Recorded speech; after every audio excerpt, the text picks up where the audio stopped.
Hi, welcome to this video. We're going to guide you through how to change primary Gmail address without data loss. Now, we're going to update your Google account mail using the following methods. So, go ahead and open your browser. Click your avatar icon on the top right. Press Manage your Google account. A new pop-up window or a new window will show up. Go ahead to the left side panel and press Personal Info and click the third option or the fourth option, Email. Right?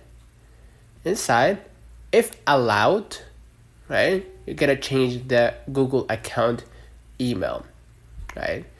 So you'll be prompted to re-enter your password and select Change Google account email and enter your desired new username if it is available, and then click, of course, Change Email to confirm. So consider liking this video, subscribe, it really helps with the channel. Till next time.